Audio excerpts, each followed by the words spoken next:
स्वागत देश विदेशों में बैठे सारे ही दर्शकों का स्वागत करते हैं तुहाडे अपने पसंदीदा प्रोग्राम गल्लां ते गीत विच। मैं हाँ नीतू। कहते ने जो कोई इंसान बीमार होंदा है ना तो उस वेले सिर्फ तो सिर्फ परमात्मा का नाम जपिया जाता है और उहदे नाल एक गल ये भी कही जाती है कि उस वेले असी डॉक्टर्स नूं कहने आ कि इहनूं बचा लो, जिद्दां मर्जी बचा लो, जिन्ने पैसे लगते बचा लो। तो उसके नाल ही एक होर जिहड़ा रुतबा असी कह लीए या जिस इंसान की बहुत ज़्यादा लोड़ पैंदी है या ये कह लीए कि जिहड़ा इंसान उस मरीज़ दे नाल 24 घंटे जुड़िया हुंदा वो हुंदी है एक नर्स जिसकी जिम्मेवारी परमात्मा दे नाल जुड़ी है या जिहदी जिम्मेवारी एक डॉक्टर दे नाल जुड़ी है। वो सिर्फ डॉक्टर दे नाल सिर्फ उस पेशेंट की केयर ही नहीं करती, उहदे वास्ते कई तरह दियां अरदासां भी करती है कि जे ये मैं इस नाल जुड़ी हाँ या मैं इहदी केयर करती पई हाँ, मेरा साम संभाल करती पई हाँ तो परमात्मा इसनूं बचा ली। और इहो जिहियां कहंदे ने कि रूहां साडे वास्ते वाकई परमात्मा का रूप हुंदियां ने। सो एक नर्स उसदियां जिम्मेवारियां की ने, उहदियां ड्यूटीज़ की ने और नाल दे नाल किहड़े किहड़े कोर्सिस करके वो उस मुकाम ते पहुँचदियां ने जिन्हां नूं रब दा दूजा रूप कहा जाता है। इस सब के बाबत गलबात करन लई अज मेरे नाल स्टूडियो दे विच मौजूद ने डॉक्टर परमजीत कौर जी, खास तौर के उत्ते SBL school of nursing civil हस्पताल जलंधर दे विच अपनियां सेवावां दे रहे हैं। सो डॉक्टर साहब पहला तुहाडा बहुत बहुत स्वागत करते हैं स्टूडियो दे विच। थैंक यू सो मच जी, तुसीं सानूं स्टूडियो दे विच मैनूं बुलाया, आप जी का बहुत बहुत धन्नवाद। डॉक्टर साहब जो असीं गल करते हैं ना, एक शाब्दिक अर्थ है नर्स, ਇਹਦਾ ਜਿਹੜਾ रूप आ मतलब ਜੇ ਅਸੀਂ ਉਹਨੂੰ खुल के विस्तार ਦੇ ਨਾਲ ਗੱਲਬਾਤ ਕਰਨੀ ਹੋਵੇ ਤਾਂ ਇਸ ਦਾ ਮਤਲਬ ਕੀ ਹੈ? देखो ਜਦੋਂ ਨਰਸ ਦਾ ਇੱਕ ਸ਼ਬਦ ਜਿਹੜਾ ਸਾਡੇ ਸਾਹਮਣੇ ਆਉਂਦਾ ਤਾਂ ਸਾਡਾ ਆਪਣੇ ਆਪ ਹੀ ਜਿਹੜਾ ਹੈਗਾ ਸਿਰ ਝੁਕ ਜਾਂਦਾ, ਕਿਉਂਕਿ ਨਰਸ ਸ਼ਬਦ ਜਿਹੜਾ ਇਹਦੇ ਬਹੁਤ ਵੱਡੀ ਰਿਸਪੌਂਸਿਬਿਲਟੀ ਹੈ, ਇਹਦੇ ਵਿੱਚ ਬਹੁਤ ਕੁਝ ਛੁਪਿਆ ਹੋਇਆ ਆ ਜੀ। ਨਰਸ ਦਾ ਮਤਲਬ NURSE, ਨਰਸ ਤੋਂ ਮਤਲਬ ਸਭ ਤੋਂ ਪਹਿਲਾਂ N ਦਾ ਮੀਨਸ ਨੋਬਲ, नोबल का मीन ईमानदारी, मतलब जी भी नर्स उस आँदी है कि एक कैरियर अपना बनाती है वो ईमानदारी सब तो वड्डी गल आ जी। यू का मतलब हुंदा अंडरस्टैंडेबल, क्योंकि जदों उन्हें पेशेंट के कोल जाना उन्होंने अपने आप ही अंडरस्टैंड होना चाहिए कि इहदियां की प्रायोरिटीज़ आ, की नीड्स हैगियां, उहदे अकॉर्डिंग उन्हें उहदी नर्सिंग केयर प्लान जिहड़ी ओह बनाउणी हुंदी है। NUR नैक्सट है S मीनस सिंपथी, ਸਮਾਈਲ, ਸਭ ਤੋਂ ਵੱਡੀ ਸਮਾਰਟਨੈਸ। ਜੇ ਨਰਸ ਜਿਹੜੀ ਹੈਗੀ ਉਹਦੇ ਵਿੱਚ ਸਿੰਪਥੀ ਦੀ ਭਾਵਨਾ ਨਹੀਂ ਹੋਏਗੀ ਤਾਂ ਉਹਦੇ ਵਿੱਚ ਉਹ ਜਿਹੜੀ ਸਾਡੀ ਡੈਡੀਕੇਸ਼ਨ ਉਹ ਨਹੀਂ ਹੋਏਗੀ ਜੀ। NURSE ਦਾ ਮਤਲਬ ਇੰਪੈਥੀ ਦਾ ਮਤਲਬ ਫੀਲਿੰਗਸ ਜਿਹੜੀਆਂ ਪੇਸ਼ੈਂਟ ਦੀਆਂ ਉਹਨਾਂ ਨੂੰ ਸ਼ੇਅਰ ਕਰਨਾ, ਉਹਨਾਂ ਨੂੰ ਕੰਸੋਲ ਕਰਨਾ। ਨੈਕਸਟ ਇਜ਼ ਐਫੀਸ਼ੈਂਟ ਦਾ ਮਤਲਬ ਕਿ ਜੇ ਜਿਹੜੀ ਹੈਗੀ ਨਰਸ ਆ ਉਹਨੂੰ ਆਪਣੇ ਕੰਮ ਦੇ ਵਿੱਚ ਫੁੱਲ ਐਫੀਸ਼ੀਐਂਟ ਹੋਣਾ ਚਾਹੀਦਾ, ਅਕੋਰਡਿੰਗ ਟੂ ਸਿਚੁਏਸ਼ਨ ਉਹਨੂੰ ਇੱਕਦਮ ਆਪਣਾ ਡਿਸੀਜਨ ਬਦਲ ਕੇ ਪੇਸ਼ੈਂਟ ਦੀ ਕੇਅਰ ਦੇ ਨਾਲ ਜਿਹੜੀ ਉਹਨੂੰ ਚੀਜ਼ ਮਿਲਦੀ ਹੈ ਉਹ ਉਹਨੂੰ ਪ੍ਰੋਵਾਈਡ ਕਰਨੀ ਆ, ਨਾ ਕਿ ਅਸੀਂ ਇੱਕ ਚੀਜ਼ ਦੇ ਉੱਤੇ ਅਸੀਂ ਰਿਜ਼ਲਟ ਰਹਿਣਾ ਹੈ ਜੀ। और डॉक्टर साहब जो असीं डॉक्टर की गल करते हैं उहदे नाल नर्स का रुतबा बिल्कुल उन्ना ही इज्जत और उन्नी ही शरधा दे नाल गलबात की जाती है जिन्नी असीं एक डॉक्टर नूं दिंदे आ। सो गल करते हैं नर्स की, जो नर्स का जहन दे विच किसी के भी जहन च आंदा है ना उहदे नाल फ्लोरेंस नाइटिंगेल का शब्द जिहड़ा वो जुड़दा है। फ्लोरेंस नाइटिंगेल की जिहड़ियां किन्नी क देन है खास तौर के उत्ते जे असीं नर्सां की गल करते हैं तो देखो बहुत साल जो फ्लोरेंस नाइटिंगेल का बर्थ तो पहला दी गल्लां कि उदों नर्स का जिहड़ा सीगा रुतबा कोई बहुत इन्ना ज़्यादा नहीं सीगा, पर फ्लोरेंस नाइटिंगेल दे नर्सिंग प्रोफैशन दे विच एंटर करन दे नाल बहुत कुछ चेंज आया। उन्होंने एक मॉडर्न नर्सिंग की फाउंडेशन की ਜਿਹਦੇ ਵਿੱਚ ਉਹਨਾਂ ਨੇ ਕੀ ਕੀਤਾ ਕਿ ਟ੍ਰੇਨਿੰਗਸ ਜਿਹੜੀਆਂ ਹੈਗੀਆਂ ਉਹ ਐਸਟੈਬਲਿਸ਼ ਕੀਤੀਆਂ, ਟ੍ਰੇਨਿੰਗ ਸੈਂਟਰਸ ਐਸਟੈਬਲਿਸ਼ ਕੀਤੇ, ਬਹੁਤ ਸਾਰੀਆਂ ਲੜਕੀਆਂ ਨੂੰ ਨਰਸਿੰਗ ਟ੍ਰੇਨਿੰਗ ਜਿਹੜੀ ਹੈਗੀ ਉਹ ਦਿੱਤੀ, ਕਿਉਂਕਿ ਫਲੋਰੈਂਸ ਨਾਈਟਿੰਗੇਲ ਇੱਕ ਬਹੁਤ ਹੀ ਰਾਇਲ ਫੈਮਿਲੀ 'ਚੋਂ ਬੋਰਨ ਹੋਏ ਸੀ ਤੇ ਉਹ ਇੱਦਾਂ ਦੇ ਜਿਹੜੇ ਨਰਸਿੰਗ ਪ੍ਰੋਫੈਸ਼ਨ 'ਚ ਉਹਨਾਂ ਨੂੰ ਆਉਣ ਦੇ ਲਈ ਬਹੁਤ ਮਨਾ ਕੀਤਾ ਉਹਨਾਂ ਦੇ ਮਦਰ ਫਾਦਰ ਨੇ, ਪਰ ਉਹਨਾਂ ਨੂੰ ਇੱਕ ਅੰਤਰਾਤਮਾ ਤੋਂ ਆਵਾਜ਼ ਆਈ ਕਿ ਮੈਂ ਮੈਨਕਾਇੰਡ ਦੀ ਸੇਵਾ ਕਰਨੀ ਆ। ਉਸੇ ਚੀਜ਼ ਨੂੰ ਲੈ ਕੇ ਉਹਨਾਂ ਨੇ ਬਹੁਤ ਜ਼ਿਆਦਾ ਸਾਡੇ ਨਰਸਿੰਗ ਪ੍ਰੋਫੈਸ਼ਨ ਨੂੰ ਦੇਣ ਦਿੱਤੀ, ਅਲੱਗ-ਅਲੱਗ ਇੰਸਟੀਚਿਊਟਸ ਬਣਾਏ, ਉਹਨਾਂ ਦੇ ਵਿੱਚ ਟ੍ਰੇਨਿੰਗਸ ਜਿਹੜੀਆਂ ਉਹ ਉਪਲਬਧ ਕਰਵਾਈਆਂ, ਜਿਹੜੀਆਂ ਲੜਕੀਆਂ ਸੀਗੀਆਂ ਉਹਨਾਂ ਨੂੰ ਆਪਣੇ ਨਾਲ ਜੋੜਿਆ ਤੇ ਉਸ ਤੋਂ ਬਾਅਦ ਉਹਨਾਂ ਨੇ ਕ੍ਰੀਮੀਅਨ ਵਾਰ ਦੇ ਵਿੱਚ ਆਪਣੇ ਆਪ ਨੂੰ ਬਹੁਤ ਜ਼ਿਆਦਾ ਸ਼ੋਅ ਕੀਤਾ ਕਿ ਅਸੀਂ ਕਿਉਂ ਨਹੀਂ ਪੇਸ਼ੈਂਟ ਦੀ ਕੇਅਰ ਕਰ ਸਕਦੇ, ਕਿਉਂਕਿ ਉਸ ਵੇਲੇ ਕੋਈ ਇੰਨੇ ਐਂਟੀਬਾਇਓਟਿਕਸ ਨਹੀਂ ਸੀ, ਕੇਅਰ ਨਹੀਂ ਸੀ। ਉਹਨਾਂ ਨੇ ਬਹੁਤ ਜ਼ਿਆਦਾ ਕੇਅਰ ਕਰਕੇ ਸੋਲਜਰਸ ਦੇ ਮੈਗਟਸ ਜਿਹੜੇ ਕੀੜੇ ਆਪਾਂ ਕਹਿ ਸਕਦੇ ਹਾਂ ਉਹ ਪਏ ਹੋਏ ਸੀਗੇ, ਡਰੈਸਿੰਗਸ ਉਹਨਾਂ ਦੀਆਂ ਕੀਤੀਆਂ, ਰਾਤਾਂ ਨੂੰ ਉਹਨਾਂ ਦੀ ਕੇਅਰ ਕੀਤੀ। ਇਸੇ ਕਰਕੇ ਉਹਨਾਂ ਨੂੰ ਲੇਡੀ ਵਿਦ ਲੈਂਪ ਕਹਿੰਦੇ ਆ, ਕਿਉਂਕਿ ਉਹਨਾਂ ਨੇ ਰਾਤ ਨੂੰ ਇਲੈਕਟ੍ਰਿਸਿਟੀ ਦਾ ਕੋਈ ਪ੍ਰਬੰਧ ਨਹੀਂ ਹੁੰਦਾ ਸੀ, ਸੈਨੀਟੇਸ਼ਨ ਦਾ, এনवायरमेंट ਦਾ ਕੋਈ ਨਹੀਂ ਸੀ ਸੋਰਸ ਉਸ ਵੇਲੇ, ਤੇ ਉਹਨਾਂ ਨੇ ਬਹੁਤ ਜ਼ਿਆਦਾ ਕੇਅਰ ਕਰਕੇ ਤੇ ਜਿਹੜੇ ਸੋਲਜਰ ਸੀ ਉਹਨਾਂ ਦੀਆਂ ਜਾਨਾਂ ਨੂੰ ਬਚਾਇਆ। ਤੇ ਉਸ ਤੋਂ ਬਾਅਦ ਜਿਹੜੀ ਨਰਸਿੰਗ ਪ੍ਰੋਫੈਸ਼ਨ ਹੈਗਾ ਬਹੁਤ ਜ਼ਿਆਦਾ ਉਹਨਾਂ ਨੂੰ ਇੱਕ ਤਰਜੀਹ ਦਿੱਤੀ ਗਈ ਬ੍ਰਿਟਿਸ਼ ਕੰਟਰੀਜ਼ ਦੇ ਵਿੱਚ ਵੀ ਤੇ ਬਾਕੀ ਕੰਟਰੀਜ਼ ਦੇ ਵਿੱਚ ਵੀ। ਤੇ ਇਸ ਕਰਕੇ ਫਲੋਰੈਂਸ ਨਾਈਟਿੰਗੇਲ ਜਿਹੜੀ ਉਹਦਾ ਅਸੀਂ ਦੇਣਾ ਦੇ ਨਹੀਂ ਸਕਦੇ। ਅਸੀਂ ਹਮੇਸ਼ਾ 12 ਮਈ ਨੂੰ ਉਹਨਾਂ ਨੂੰ ਜਿਹੜਾ ਹੈਗਾ ਉਹਨਾਂ ਨੂੰ ਸ਼ਰਧਾਂਜਲੀ ਦਿੰਦੇ ਆ, ਉਹਨਾਂ ਦੇ ਦਿੱਤੇ ਹੋਏ ਪਾਥ ਤੇ ਚੱਲਦੇ ਆ, ਉਹਨਾਂ ਦੇ ਨਾਲ ਉਹਨਾਂ ਨੂੰ ਯਾਦ ਕਰਕੇ ਅਸੀਂ ਇੱਕ ਆਪਣੇ ਨਰਸਿੰਗ ਪ੍ਰੋਫੈਸ਼ਨ ਜਿਹੜੀਆਂ ਲੜਕੀਆਂ ਨਵੀਆਂ ਐਡ ਹੁੰਦੀਆਂ ਉਹਨਾਂ ਨੂੰ ਅਸੀਂ ਓਥ ਦਵਾਉਂਦੇ ਆ। ਉਹਦੇ ਓਥ ਦੇ ਵਿੱਚ ਵੀ ਇਹੀ ਹੁੰਦਾ ਹੈ ਕਿ ਅਸੀਂ ਆਪਣੇ ਪ੍ਰੋਫੈਸ਼ਨ ਦੇ ਨਾਲ ਬਹੁਤ ਜ਼ਿਆਦਾ ਡੈਡੀਕੇਟਡ ਹੋਈਏ, ਸਾਨੂੰ ਕਿਸੇ ਵੀ ਡਿਸਕ੍ਰਿਮੀਨੇਸ਼ਨ ਨਹੀਂ ਕਰਨੀ, ਕੋਈ ਕਾਸਟ ਨਹੀਂ ਦੇਖਣਾ, ਕੋਈ ਅਸੀਂ ਰਿਲੀਜਨ ਨਹੀਂ ਦੇਖਣਾ, ਕੋਈ ਕਲਰ ਨਹੀਂ ਦੇਖਣਾ ਕਿ ਇਹ ਬੱਚਾ ਬੰਦਾ ਕਾਲਾ ਆ, ਇਹ ਗੋਰਾ ਆ, ਇਦਾਂ ਦਾ ਸਾਡੇ ਦਿਲ 'ਚ ਕੋਈ ਨਹੀਂ ਹੋਣਾ ਚਾਹੀਦਾ। ਸਿਰਫ ਤੇ ਸਿਰਫ ਅਸੀਂ ਪੇਸ਼ੈਂਟ ਨੂੰ ਪੇਸ਼ੈਂਟ ਦੇ ਤੌਰ ਤੇ ਦੇਖਣਾ ਤੇ ਉਹਨਾਂ ਦੀ ਪੇਸ਼ੈਂਟ ਦੀ ਕੇਅਰ ਕਰਨੀ। ਇਸ ਕਰਕੇ ਫਲੋਰੈਂਸ ਨਾਈਟਿੰਗੇਲ ਦੀ ਹਮੇਸ਼ਾ ਸਾਡੇ ਜਿਹੜੀ ਪ੍ਰੋਫੈਸ਼ਨ ਨੂੰ ਬਹੁਤ ਵੱਡੀ ਦੇਣ ਆ। ਹੁਣ ਦੇ ਸਮੇਂ ਦੀ ਜਦੋਂ ਅਸੀਂ ਗੱਲ ਕਰਦੇ ਹਾਂ ਤੇ ਨਰਸ ਨੂੰ ਬਹੁਤ ਮਾਣ ਤੇ ਬੜੀ ਇੱਜ਼ਤ ਨਾਲ ਨਵਾਜ਼ਿਆ ਜਾਂਦਾ ਹੈ, ਤੇ ਜਿਹੜੀਆਂ ਅਸੀਂ ਉਹਦੀਆਂ ਡਿਊਟੀਆਂ ਤੇ ਉਹਦੀਆਂ ਰਿਸਪੌਂਸਿਬਿਲਿਟੀਆਂ ਨੇ ਉਹ ਕਿਹੜੀਆਂ ਨੇ ਜਿਹਦੇ ਨਾਲ ਉਹ ਇੱਕ ਨਰਸ ਦਾ ਰੁਤਬਾ ਜਿਹੜਾ ਹੋਰ ਉੱਚਾ ਹੋ ਜਾਂਦਾ ਹੈ? ਬਿਲਕੁਲ ਤੁਸੀਂ ਠੀਕ ਕੁਐਸਚਨ ਪੁੱਛਿਆ। ਜਿਹੜੀਆਂ ਨਰਸਿਸ ਦੀਆਂ ਡਿਊਟੀਆਂ ਬਹੁਤ ਵਾਸਟ ਆ। ਇੱਕ ਪੇਸ਼ੈਂਟ ਦੇ ਦਾਖਲ ਹੋਣ ਤੋਂ ਲੈ ਕੇ ਉਹਦੇ ਡਿਸਚਾਰਜ ਹੋਣ ਤੱਕ ਦੀ ਰਿਸਪੌਂਸਿਬਿਲਿਟੀ ਜਿਹੜੀ ਉਹ ਨਰਸਿਸ ਦੀ ਬਹੁਤ ਜ਼ਿਆਦਾ ਵੱਡੀ ਹੁੰਦੀ ਹੈ। ਉਹਦੇ ਵਿੱਚ ਉਹਨਾਂ ਨੇ ਪੇਸ਼ੈਂਟ ਨੂੰ ਮੈਡੀਕੇਸ਼ਨ ਵੀ ਦੇਣੀ, ਉਹਨਾਂ ਦੇ ਵਿੱਚ ਉਹਨਾਂ ਦੀ ਕੇਅਰ ਵੀ ਕਰਨੀ। ਹੁਣ ਮੰਨ ਲਓ ਕਿ ਕੋਈ ਬੈੱਡ ਰਿਡਨ ਪੇਸ਼ੈਂਟ ਆ, ਬਿਲਕੁਲ ਵੀ ਆਪਣਾ ਆਪ ਨੂੰ ਹਿਲਾ ਨਹੀਂ ਸਕਦਾ, ਉਹਨੂੰ 2 ਆਵਰ ਲਈ ਅਸੀਂ ਉਹਨੂੰ ਬੈਕ ਕੇਅਰ ਕਰਨੀ, ਉਹਨੂੰ ਪਾਸਾ ਦਵਾਉਣਾ ਤਾਂ ਕਿ ਉਹਦੇ ਬੈੱਡ ਸੋਰਸ ਨਾ ਹੋ ਜਾਣ। ਠੀਕ ਆ, ਉਸ ਤੋਂ ਬਾਅਦ ਉਹਨਾਂ ਦੀ ਜਿਹੜੀ ਹੈਗੀ ਆ ਅਸੀਂ ਜਿਹੜੇ ਨਵੀਆਂ ਟੈਕਨੋਲੋਜੀਜ਼ ਹੈਗੀਆਂ ਉਹਨਾਂ ਦੇ ਅਕੋਰਡਿੰਗ ਜਿਹੜੀਆਂ ਡਿਵਾਈਸਿਸ ਵਾ ਉਹਨਾਂ ਦੀ ਨੌਲੇਜ ਵੀ ਰੱਖਣੀ। ਫਿਰ ਜਿਹੜੀ ਮੈਡੀਸਨਸ ਆਉਂਦੀਆਂ, ਇਨਵੈਂਟਰੀ ਆਉਂਦੀ ਆ, ਉਹਨਾਂ ਦੀ ਡਿਮਾਂਡ ਸਪਲਾਈ ਸਾਰਾ ਕੁਛ ਨਰਸਿਸ ਦੇ ਰਿਸਪੌਂਸਿਬਿਲਿਟੀ 'ਚ ਆਉਂਦਾ। ਫਿਰ ਐਡਮਿਨਿਸਟ੍ਰੇਸ਼ਨ ਵੀ ਕਰਨੀ, ਸੁਪਰਵਿਜ਼ਨ ਵੀ ਕਰਨੀ, ਜਿਹੜੀਆਂ ਟੀਮ ਹੁੰਦੀ ਉਹਨਾਂ ਨਾਲ ਕੋਲੈਬੋਰੇਟ ਕਰਕੇ ਨਰਸਿੰਗ ਕੇਅਰ ਪਲਾਨਸ ਬਣਾਉਣੀਆਂ, ਨਰਸਿੰਗ ਪ੍ਰੋਸੈਸ ਬਣਾਉਣੇ ਜਿਨ੍ਹਾਂ ਦੇ ਅਕੋਰਡਿੰਗ ਅਸੀਂ ਪੇਸ਼ੈਂਟ ਦੀ ਕੇਅਰ ਕਰਨੀ ਆ। ਫਿਰ ਪੇਸ਼ੈਂਟ ਦੇ ਨਾਲ ਅਸੀਂ ਕਾਉਂਸਲਿੰਗ ਵੀ ਕਰਨੀ। ਉਹਨਾਂ ਦੀਆਂ ਕਈ ਵਾਰੀ ਇੱਦਾਂ ਦੀਆਂ ਪ੍ਰੋਬਲਮਸ ਹੁੰਦੀਆਂ ਜਿਹੜੀਆਂ ਉਹ ਕਿਸੇ ਹੋਰ ਦੇ ਨਾਲ ਡਿਸਕਸ ਨਹੀਂ ਕਰਦੇ, ਕਿਉਂਕਿ ਪੇਸ਼ੈਂਟ ਜਿਹੜੀ ਨਰਸ ਹੁੰਦੀ ਆ ਉਹ ਕਿੰਨਾ ਸਮਾਂ ਪੇਸ਼ੈਂਟ ਦੇ ਨਾਲ ਬਤੀਤ ਕਰਦੀ ਆ, ਐਟਲੀਸਟ 8 ਘੰਟੇ ਉਹ ਡਿਊਟੀ ਤੇ ਰਹਿੰਦੀ ਆ। ਤੇ ਹਰ ਇੱਕ ਪੇਸ਼ੈਂਟ ਦੀਆਂ ਜਿਹੜੀਆਂ ਪਰਸਨਲ ਪ੍ਰੋਬਲਮ ਜਿਹੜੀਆਂ ਹੁੰਦੀਆਂ ਕਈ ਵਾਰੀ ਉਹ ਕਿਸੇ ਦੇ ਨਾਲ ਨਹੀਂ ਡਿਸਕਸ ਕਰ ਸਕਦੇ। ਫਿਰ ਉਹ ਐਡਵੋਕੇਟ ਦੀ ਡਿਊਟੀ ਵੀ ਕਰਦੀ ਹੈ। ਐਡਵੋਕੇਟ ਮੀਨਸ ਕਿ ਉਹ ਡਾਕਟਰ ਤੇ ਪੇਸ਼ੈਂਟ ਦੇ ਵਿਚਕਾਰ ਇੱਕ ਕੜੀ ਦਾ ਕੰਮ ਕਰਦੀ ਆ ਕਿ ਜੇ ਡਾਕਟਰ ਜਿਹੜੀ ਪੇਸ਼ੈਂਟ ਦੀਆਂ ਪ੍ਰੋਬਲਮਸ ਹੁੰਦੀਆਂ ਉਹ ਡਾਕਟਰ ਤੱਕ ਪਹੁੰਚਾਉਂਦੀ ਆ ਤਾਂ ਕਿ ਪੇਸ਼ੈਂਟ ਦੀ ਜਿਹੜੀ ਹੈਗੀ ਆ ਉਹ ਪ੍ਰੋਪਰ ਜਿਹੜੀ ਕੇਅਰ ਹੋ ਸਕੇ ਤੇ ਜਲਦੀ ਠੀਕ ਹੋਵੇ। ਫਿਰ ਉਹਦੀਆਂ 3 ਡਿਊਟੀਆਂ ਬਹੁਤ ਇੰਪੋਰਟੈਂਟ ਆ। ਹੈਲਥ ਨੂੰ ਪ੍ਰਮੋਟ ਕਰਨਾ, ਪ੍ਰੀਵੈਂਸ਼ਨ ਕਰਨੀ, ਤੇ ਜਿੱਦਾਂ ਆਪਾਂ ਕਹੀਏ ਕਿ ਟਰਸ਼ਰੀ ਕੇਅਰ ਦੇਣੀ। ਜਿੱਦਾਂ ਹੁਣ ਕੋਵਿਡ-19 ਨੂੰ ਹੀ ਆਪਾਂ ਸੋਚ ਲੈਂਦੇ ਆ, ਉਹਦੇ ਵਿੱਚ ਨਰਸਿਸ ਨੇ ਕਿੰਨਾ ਜ਼ਿਆਦਾ ਆਪਣਾ ਪਾਰਟ ਅਦਾ ਕੀਤਾ। ਤੇ ਹੈਲਥ ਪ੍ਰਮੋਸ਼ਨ ਦਾ ਮਤਲਬ ਕਿ ਹਾਲੇ ਤੱਕ ਕੋਵਿਡ ਨਹੀਂ ਵੀ ਆਇਆ ਤਾਂ ਅਸੀਂ ਉਹਨਾਂ ਨੂੰ ਪਹਿਲਾਂ ਹੀ ਹੈਲਥ ਪ੍ਰਮੋਟ ਕਰਾਉਣੀ ਤਾਂ ਕਿ ਉਹਨਾਂ ਨੂੰ ਉਹ ਪ੍ਰੋਬਲਮ ਆਵੇ ਨਾ। ਉਹਦੇ ਵਿੱਚ ਅਸੀਂ ਉਹਨਾਂ ਨੂੰ ਕਵਾਂਗੇ ਐਕਸਰਸਾਈਜ਼ ਕਰੋ, ਵਾਕ ਕਰੋ, ਆਪਣੀ ਜਿਹੜੀ ਹੈਗੀ ਇਮਿਊਨਿਟੀ ਨੂੰ ਬੂਸਟ ਕਰੋ। ਤੇ ਜਿਹੜੀ ਪ੍ਰੀਵੈਂਸ਼ਨ ਹੈਗੀ ਆ ਉਹਦੇ ਵਿੱਚ ਅਸੀਂ ਜਿੱਦਾਂ ਕਿਹਾ ਸੀਗਾ ਸੋਸ਼ਲ ਡਿਸਟੈਂਸਿੰਗ ਕਰੋ, ਠੀਕ ਆ, ਮਾਸਕ ਪਹਿਨੋ, ਕਰਾਊਡ ਦੇ ਵਿੱਚ ਨਾ ਜਾਵੋ, ਬਾਰ-ਬਾਰ ਜਿਹੜੇ ਹੈਗੇ ਆ ਉਹ ਆਪਣੇ ਹੱਥ ਹੈਂਡ ਸੈਨੀਟਾਈਜ਼ ਕਰੋ। ਇਹ ਸਾਰੀਆਂ ਚੀਜ਼ਾਂ ਪ੍ਰੀਵੈਂਸ਼ਨ 'ਚ ਆ ਜਾਂਦੀਆਂ। ਤੇ ਟਰਸ਼ਰੀ ਲੈਵਲ ਦਾ ਕੇਅਰ ਉਹ ਹੁੰਦੀ ਹੈ ਜਦੋਂ ਪੇਸ਼ੈਂਟ ਜਿਹੜਾ ਹੈਗਾ ਬਹੁਤ ਕ੍ਰਿਟੀਕਲ ਕੰਡੀਸ਼ਨ ਵਿੱਚ ਹਸਪੀਟਲਾਈਜ਼ਡ ਹੁੰਦਾ ਤੇ ਉਸ ਵੇਲੇ ਵੀ ਜਿਹੜੀ ਨਰਸ ਹੈਗੀ ਆ ਉਹ ਉਹਦੀ ਸਾਥ ਦਿੰਦੀ ਆ ਹਰ ਤਰ੍ਹਾਂ ਦੇ ਨਾਲ। ਇਹ ਕਿਹਾ ਜਾਂਦਾ ਕਿ ਜਿੱਦਾਂ ਆਪਾਂ ਸੋਚਦੇ ਆ ਕਿ ਪੇਸ਼ੈਂਟ ਜਿਹੜਾ ਹੈਗਾ ਡਿਸਚਾਰਜ ਹੋ ਕੇ ਘਰ ਵੀ ਚਲ ਜਾਂਦਾ ਹੈ, ਪਰ ਉਹਨੂੰ ਹਮੇਸ਼ਾ ਉਹ ਗੱਲ ਯਾਦ ਰਹਿੰਦੀ ਆ ਕਿ ਹਾਂ ਉੱਥੇ ਇੱਕ ਲੜਕੀ ਸੀ, ਨਾਮ ਤਾਂ ਬੇਸ਼ੱਕ ਉਹਨੂੰ ਨਾ ਯਾਦ ਰਵੇ ਬਟ ਉਹਨੂੰ ਇਹ ਪਤਾ ਹੁੰਦਾ ਕਿ ਮੇਰੀ ਉਹਨੇ ਬਹੁਤ ਕੇਅਰ ਕੀਤੀ। ਤੇ ਉਹਦੇ ਨਾਲ ਨਾਲ ਉਹਨੂੰ ਫਿਰ ਬਲੈਸਿੰਗਸ ਵੀ ਮਿਲਦੀਆਂ। ਜਿਹੜਾ ਹੈਗਾ ਬਲੈਸਿੰਗਸ ਦਾ ਪ੍ਰਾਈਸਲੈਸ ਹੁੰਦੀਆਂ ਹਮੇਸ਼ਾ। ਜਿਹੜੀ ਅਸੀਂ ਜੌਬ ਕਰਦੇ ਉਹਦਾ ਸਾਨੂੰ ਪੈਸੇ ਮਿਲਦੇ ਆ ਬਟ ਜਿਹੜੀਆਂ ਬਲੈਸਿੰਗਸ ਹੈਗੀਆਂ ਉਹ ਸਾਨੂੰ ਐਕਸਟਰਾ ਮਿਲਦੀਆਂ ਤੇ ਉਹਦੇ ਵਿੱਚ ਅਸੀਂ ਆਪਣੀ ਲਾਈਫ ਦੇ ਵਿੱਚ ਵੀ ਸੈਟੀਸਫਾਈਡ ਹੁੰਦੇ ਆ। ਤੁਹਾਡੀ ਗੱਲ ਸੁਣ ਕੇ ਨਾ ਮੈਨੂੰ ਆਪਣੇ ਸਮਾਂ ਯਾਦ ਆ ਗਿਆ ਕਿ ਜਦੋਂ ਮੈਂ ਐਡਮਿਟ ਹੋਈ ਸੀ, ਵਾਕਈ ਉੱਥੇ ਮੈਨੂੰ ਵੀ ਉਹਨਾਂ ਦਾ ਨਾਮ ਨਹੀਂ ਯਾਦ ਪਰ ਮੈਨੂੰ ਇੰਨਾ ਯਾਦ ਹੈ ਕਿ ਉਹਨਾਂ ਨੇ ਕੇਅਰ ਬਹੁਤ ਜ਼ਿਆਦਾ ਕੀਤੀ ਸੀ ਔਰ ਇਹ ਇੱਕ ਉਹਨਾਂ ਦੀ ਜ਼ਿੰਮੇਵਾਰੀ ਹੁੰਦੀ ਹੈ ਔਰ ਆਪਣਾ ਪਿਆਰ, ਆਪਣਾ ਤਜਰਬਾ ਸਾਰਾ ਕੁਝ ਜਿਹੜਾ ਆਪਣੇ ਪੇਸ਼ੈਂਟ ਦੇ ਨਾਲ ਜਿਹੜਾ ਉਹ ਸ਼ੇਅਰ ਕਰਦੀਆਂ। ਸੋ ਗੱਲ ਕਰਦੇ ਹਾਂ ਮੈਮ ਅਸੀਂ ਹੁਣ ਕੋਰਸਿਸ ਦੀ, ਕਿਉਂਕਿ ਇਹ ਇੱਕ ਬਹੁਤ ਵੱਡਾ ਨਾ ਖਾਸ ਤੌਰ ਤੇ ਜਿਨ੍ਹਾਂ ਨੇ ਨਰਸਿੰਗ ਕਰਨੀ ਹੋਵੇ ਨਾ ਇੱਕ ਸਮੱਸਿਆ ਪੈਦਾ ਹੋ ਜਾਂਦੀ ਹੈ ਕਿ ਅਸੀਂ ਕਰੀਏ ਕੀ, ਕਿਹੜਾ ਕੋਰਸ ਕਰੀਏ।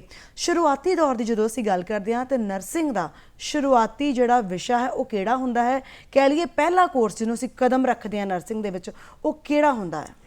ਦੇਖੋ, ਸਭ ਤੋਂ ਪਹਿਲਾਂ ਬਹੁਤ ਲੋਕਾਂ ਨੂੰ ਹਾਲੇ ਤੱਕ ਵੀ ਨਹੀਂ ਪਤਾ ਹੈਗਾ ਕਿ ਜਿਹੜੇ ਨਰਸਿੰਗ ਦੇ ਕੋਰਸਿਸ ਆ ਉਹ ਕਿਹੜੇ ਆ। ਸਾਡੇ ਕੋਲ ਲੋਕੀ ਪੁੱਛਣ ਆਉਂਦੇ ਆ ਕਿ ਅਸੀਂ ਨਰਸਿੰਗ ਦਾ ਕੋਰਸ ਕਰਾਉਣਾ ਆ ਤੇ ਮੈਡਮ ਕਿਹੜਾ ਕਰਾਈਏ। ਮਤਲਬ ਉਹਨਾਂ ਨੂੰ ਇਹ ਬੇਸਿਕਲੀ ਪਤਾ ਹੀ ਨਹੀਂ ਹੁੰਦਾ ਹੈਗਾ ਕਿ ਨਰਸਿੰਗ ਦੇ ਕਿੰਨੇ ਕੋਰਸਿਸ ਆ। ਸਭ ਤੋਂ ਪਹਿਲਾਂ ਜਿਹੜਾ ਗ੍ਰਾਸ ਰੂਟ ਲੈਵਲ ਦਾ ਜਿਹੜਾ ਹੈਗਾ ਟ੍ਰੇਨਿੰਗ ਹੈਗੀ ਆ ਉਹ ਹੁੰਦੀ ਆ ਏਐਨਐਮ ਦੀ, ਜਿਹਨੂੰ ਆਪਾਂ ਕਹਿੰਦੇ ਆਕਸੀਲਰੀ ਨਰਸ ਮਿਡਵਾਈਫ। ਉਹ ਜਿਹੜੀ ਹੈਗਾ 2 ਸਾਲ ਦਾ ਕੋਰਸ ਹੁੰਦਾ ਆ। ਗਵਰਨਮੈਂਟ ਜਿਹੜੇ ਸਕੂਲ ਹੈਗੇ ਉਹ ਵੀ ਹੈਗੇ ਐਸਟੈਬਲਿਸ਼ ਹੋਏ ਸਾਡੇ ਪੰਜਾਬ ਦੇ ਵਿੱਚ, ਤੇ ਜਿਹੜੇ ਪ੍ਰਾਈਵੇਟ ਹੈਗੇ ਆ ਉਹਨਾਂ ਦੇ ਵਿੱਚ ਵੀ ਹੁੰਦਾ ਆ। ਤੇ ਸਾਰੇ ਜਿਹੜੇ ਇਹਨਾਂ ਦੀ ਮਾਨਤਾ ਹੁੰਦੀ ਹੈਗੀ ਆ, ਇਹ ਸਾਡੇ ਪੰਜਾਬ ਨਰਸਿੰਗ ਰਜਿਸਟ੍ਰੇਸ਼ਨ ਕੌਂਸਲ ਆ, ਜਿਹਦੇ ਨਾਲ ਹਰ ਇੱਕ ਜਿਹੜਾ ਸਾਡਾ ਨਰਸਿੰਗ ਦਾ ਅਸੀਂ ਕੋਈ ਵੀ ਡਿਪਲੋਮਾ ਡਿਗਰੀ ਕਰਦੇ ਆ, ਸਾਡੀ ਰਜਿਸਟ੍ਰੇਸ਼ਨ ਜਿਹੜੀ ਉਹ ਨਰਸਿੰਗ ਕੌਂਸਲ ਦੇ ਥਰੂ ਹੁੰਦੀ ਆ। ਮੈਂ ਇਹਦੇ ਵਿੱਚ ਮੈਂ ਇੱਕ ਚੀਜ਼ ਤੁਹਾਨੂੰ ਪੁੱਛਣਾ ਚਾਹਾਂਗੀ, ਜਦੋਂ ਇਹ ਅਸੀਂ ਕੋਰਸ ਕਰਨਾ ਯਾਨੀ ਕਿ ਏਐਨਐਮ ਕਰਨਾ, ਇੱਕ ਚੀਜ਼ ਮੈਨੂੰ ਇਹ ਦੱਸੋ ਕਿ ਕੀ ਇਹ 10ਵੀਂ ਤੋਂ ਬਾਅਦ ਜਾਂ 12ਵੀਂ ਤੋਂ ਬਾਅਦ ਕੀਤਾ ਜਾਂਦਾ ਹੈ? ਔਰ ਦੂਜੀ ਗੱਲ ਇਹ ਹੈ ਕਿ ਕੀ ਇਹ ਆਰਟਸ ਵਾਲੇ ਸਟੂਡੈਂਟਸ ਕਰ ਸਕਦੇ ਜਾਂ ਮੈਡੀਕਲ ਵਾਲੇ ਬੱਚੇ ਹੀ ਕਰਨਗੇ? ਹਾਂਜੀ, ਬਿਲਕੁਲ। ਇਹਦੇ ਵਿੱਚ ਕੀ ਹੁੰਦਾ ਕਿ ਬੇਸਿਕ ਜਿਹੜੀ ਕੁਆਲੀਫਿਕੇਸ਼ਨ ਆ +2 ਆ ਜੀ, +2 ਹੈਗੀ ਆ। ਉਸ ਤੋਂ ਬਾਅਦ ਜਿਹੜਾ ਹੈਗਾ ਬੱਚਾ 2 ਸਾਲ ਦਾ ਜਿਹੜਾ ਕੋਰਸ ਉਹ ਕਰ ਸਕਦਾ ਆ। ਇਹਦੇ ਵਿੱਚ ਜਿਹੜਾ ਸਬਜੈਕਟਸ ਜਿਹੜੇ ਹੁੰਦੇ ਆ ਉਹ ਗ੍ਰਾਸ ਰੂਟ ਲੈਵਲ ਤੇ, ਜਿੱਦਾਂ ਉਹਨਾਂ ਦੀਆਂ ਡਿਊਟੀ ਜਿਹੜੀਆਂ ਏਐਨਐਮ ਦੀਆਂ ਹੁੰਦੀਆਂ, ਉਹ ਇਮਿਊਨਾਈਜੇਸ਼ਨ ਬੱਚਿਆਂ ਦੀ ਕਰਨੀ, ਮਦਰ ਜਿਹੜੀਆਂ ਪ੍ਰੈਗਨੈਂਟ ਹੁੰਦੀਆਂ ਉਹਨਾਂ ਦੇ ਇੰਜੈਕਸ਼ਨ ਲਾਉਣੇ, ਉਹਨਾਂ ਦੀ ਜਿਹੜੀ ਹੈਗੀ ਐਂਟੀਨੇਟਲ ਕੇਅਰ ਜਿਹੜੀ ਕਰਨੀ ਆ, ਪੋਸਟਨੇਟਲ ਕੇਅਰ ਕਰਨੀ ਆ। ਮਤਲਬ ਇੱਕ ਇਹ ਜਿਹੜੀ ਏਐਨਐਮ ਦੀ ਰਿਸਪੌਂਸਿਬਿਲਿਟੀ ਬਹੁਤ ਵੱਡੀ ਆ। ਮਤਲਬ ਕਹਿਣ ਦਾ ਕਿ ਜਿਹੜਾ ਸਾਡੇ ਹੈਲਥ ਦਾ ਢਾਂਚਾ ਆ ਉਹ ਇਹਨਾਂ ਦੇ ਉੱਤੇ ਖੜਾ ਹੈ।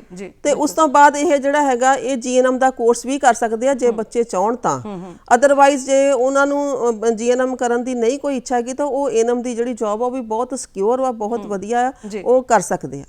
ਮੈਮ ਇਹਦੀ ਜਿਹੜੀ ਡਿਊਰੇਸ਼ਨ ਹੈ ਏਐਨਐਮ ਦੀ ਉਹ ਕਿੰਨੀ ਦੇਰ ਦੀ ਹੈ? 2 ਸਾਲ ਦੀ ਡਿਊਰੇਸ਼ਨ। ਤੇ ਮੈਮ ਇੱਕ ਚੀਜ਼ ਮੈਂ ਹੋਰ ਪੁੱਛੀ ਸੀ ਕਿ ਜਿਹੜਾ ਆਰਟਸ ਸਬਜੈਕਟ ਨਾਲ ਕਰ ਸਕਦੇ ਆ ਜਾਂ ਮੈਡੀਕਲ ਲੈਣਾ ਜ਼ਰੂਰੀ ਹੈ? ਬਿਲਕੁਲ ਆਰਟਸ ਦੇ ਨਾਲ ਕਰ ਸਕਦੇ, ਇਹਦੇ ਵਿੱਚ ਮੈਡੀਕਲ ਦੀ ਕੋਈ ਜ਼ਰੂਰਤ ਨਹੀਂ ਆ ਜੀ। +2 ਦੇ ਵਿੱਚ ਬੱਚਾ ਜਿਹੜਾ ਹੈਗਾ +2 ਤੱਕ ਕੋਈ ਵੀ ਜਿਹੜਾ ਸਬਜੈਕਟ ਆ ਓਪਨ ਦੇ ਵਿੱਚ ਵੀ +2 ਕੀਤੀ ਹੋਵੇ ਤਾਂ ਵੀ ਉਹਨੂੰ ਏਐਨਐਮ ਦੇ ਵਿੱਚ ਮਿਲ ਜਾਂਦੀ ਹੈ ਐਡਮਿਸ਼ਨ। ਔਰ ਮੈਮ ਇਸ ਤੋਂ ਅੱਗੇ ਅਸੀਂ ਗੱਲ ਕਰਦੇ ਹਾਂ ਏਐਨਐਮ ਤੋਂ ਬਾਅਦ ਜੀਐਨਐਮ, ਕਿਉਂਕਿ ਉਹ ਇੱਕ ਅਪ ਲੈਵਲ ਹੋ ਜਾਂਦਾ ਹੈ ਨਾ।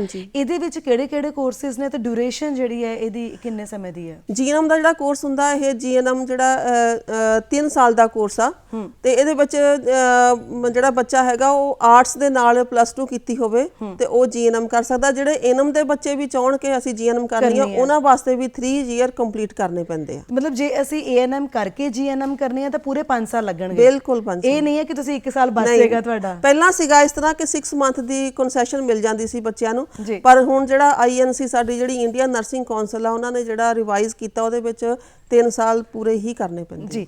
ਅੱਗੇ ਆ ਜਾਂਦਾ ਏਐਨਐਮ ਜੀਐਨਐਮ ਤੋਂ ਬਾਅਦ ਜਿਹੜਾ ਆ ਜਾਂਦਾ ਉਹ ਆਂਦਾ ਵਾ ਖਾਸ ਤੌਰ ਤੇ ਬੀਐਸਸੀ। ਹਾਂਜੀ। ਔਰ ਬੀਐਸਸੀ ਨਰਸਿੰਗ ਜਿਹੜੀ ਅਸੀਂ ਕਰਦੇ ਹਾਂ ਇਹਦੇ ਵਿੱਚ ਕੁਝ ਅਲੱਗ ਤਰ੍ਹਾਂ ਦੀਆਂ ਮਾਨਤਾਵਾਂ ਨੇ, ਅਲੱਗ ਤਰ੍ਹਾਂ ਦੇ ਵਿਸ਼ੇ ਨੇ, ਜਾਂ ਇੱਕੋ ਹੀ ਤਰ੍ਹਾਂ ਦੀ ਜਿਹੜੀ ਹੈ ਉਹ ਬੀਐਸਸੀ ਨਰਸਿੰਗ ਕਰਵਾਈ ਜਾਂਦੀ ਹੈ?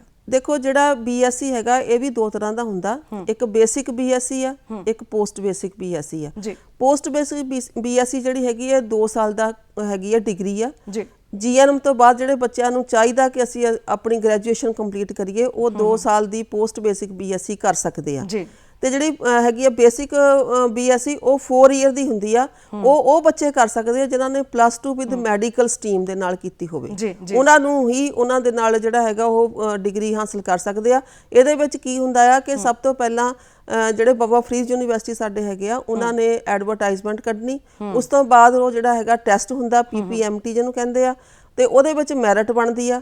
ਸਾਡੇ ਪੰਜਾਬ ਦੇ ਵਿੱਚ 3 ਕਾਲਜ ਜਿਹੜੇ ਗਵਰਨਮੈਂਟ ਦੇ ਆ, ਰਜਿੰਦਰਾ ਮੈਡੀਕਲ ਨਰਸਿੰਗ ਕਾਲਜ ਜਿਹੜਾ ਹੈਗਾ ਪਟਿਆਲਾ, ਤੇ ਅੰਮ੍ਰਿਤਸਰ ਤੇ ਫਰੀਦਕੋਟ। ਪਹਿਲਾਂ ਇਹਨਾਂ ਦੀ ਮੈਰਿਟ ਜਿਹੜੀ ਫਿਲ ਹੁੰਦੀ ਆ, ਉਸ ਤੋਂ ਬਾਅਦ ਜਿਹੜੇ ਬਾਕੀ ਬੱਚੇ ਥੋੜੇ ਘੱਟ ਰੈਂਕ ਵਾਲੇ ਹੁੰਦੇ ਆ ਉਹਨਾਂ ਨੂੰ ਫਿਰ ਜਿਹੜਾ ਹੈਗਾ ਉਹ ਪ੍ਰਾਈਵੇਟ ਇੰਸਟੀਚਿਊਟਸ ਦੇ ਵਿੱਚ ਬੀਐਸਸੀ ਜਿਹੜੀ ਕਰਨ ਦਾ ਮੌਕਾ ਮਿਲ ਜਾਂਦਾ। ਤੇ ਮੈਮ ਇਹਦੀ ਡਿਊਰੇਸ਼ਨ ਕਿੰਨੀ ਹੁੰਦੀ ਹੈ? 4 ਈਅਰ ਦੀ ਹੁੰਦੀ ਹੈ। 4 ਸਾਲ ਦੇ ਵਿੱਚ ਉਹਨਾਂ ਨੇ ਆਪਣੀ ਗ੍ਰੈਜੂਏਸ਼ਨ ਜਿਹੜੀ ਕੰਪਲੀਟ ਕਰਨੀ ਹੁੰਦੀ ਹੈ। ਸੋ ਇਹ ਜਿਹੜਾ ਵਿਸ਼ਾ ਹੈ ਬੜਾ ਵਾਸਟ ਹੈ ਔਰ ਬੜਾ ਕੁਝ ਹੈ ਜਿਹੜਾ ਹਜੇ ਪੁੱਛਣਾ ਤੇ ਦੱਸਣਾ ਬਾਕੀ ਹੈ, ਪਰ ਇੱਕ ਗੀਤ ਬਿਲਕੁਲ ਤਿਆਰ ਹੈ ਜੀ। ਮਿਲਦੇ ਹਾਂ ਜੀ ਗੀਤ ਦੇ ਉਸ ਪਾਰ। ਚੱਲਦੀਆਂ ਪੱਖੀਆਂ ਬੈਠੀਆਂ ਤਰਿੰਜਣ 'ਚ ਸੋਹਣੀਆਂ ਸੁਨੱਖੀਆਂ, ਤਿੱਖੜ ਦੁਪਹਿਰ ਵਿੱਚ ਚੱਲਦੀਆਂ ਪੱਖੀਆਂ ਬੈਠੀਆਂ ਤਰਿੰਜਣ 'ਚ ਸੋਹਣੀਆਂ ਸੁਨੱਖੀਆਂ, ਬੈਠੀਆਂ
ਇਸ ਵੇਲੇ ਪ੍ਰੋਗਰਾਮ ਗੱਲਾਂ ਤੇ ਗੀਤ ਦੇ ਵਿੱਚ ਤੇ ਅੱਜ ਮੇਰੇ ਨਾਲ ਜਿਹੜਾ ਅਸੀਂ ਜਿਸ ਵਿਸ਼ੇ ਦੇ ਬਾਬਤ ਗੱਲਬਾਤ ਕਰ ਰਹੇ ਹਾਂ ਉਸ ਵਿਸ਼ੇ ਤੇ ਗੱਲਬਾਤ ਕਰਨ ਲਈ ਡਾਕਟਰ ਪਰਮਜੀਤ ਕੌਰ ਜੀ ਨੇ ਔਰ ਇਹ ਪ੍ਰਿੰਸੀਪਲ ਨੇ ਸਿਵਲ ਹਸਪਤਾਲ ਜਲੰਧਰ ਦੇ ਵਿੱਚ ਜਿਹੜੀਆਂ ਆਪਣੀਆਂ ਸੇਵਾਵਾਂ ਦੇ ਰਹੇ ਨੇ। ਡਾਕਟਰ ਸਾਹਿਬ ਅਸੀਂ ਗੱਲ ਕਰ ਰਹੇ ਹਾਂ, ਅਸੀਂ ਜਿਸ ਤਰ੍ਹਾਂ ਹੁਣੇ ਪਹਿਲਾਂ ਗੱਲ ਕੀਤੀ ਹੈ ਐਮਐਸਸੀ ਦੀ ਗੱਲ ਕੀਤੀ ਹੈ, ਜਦੋਂ ਅਸੀਂ ਅਲੱਗ-ਅਲੱਗ ਡਿਪਲੋਮਾਸ ਦੀ ਗੱਲ ਕਰਦੇ ਹਾਂ ਹਨਾ, ਨਰਸਿੰਗ ਡਿਪਲੋਮਾ ਆਫ ਨਰਸਿੰਗ ਅਕਸਰ ਇੱਕ ਸ਼ਬਦ ਦਾ ਇਸਤੇਮਾਲ ਕੀਤਾ ਜਾਂਦਾ।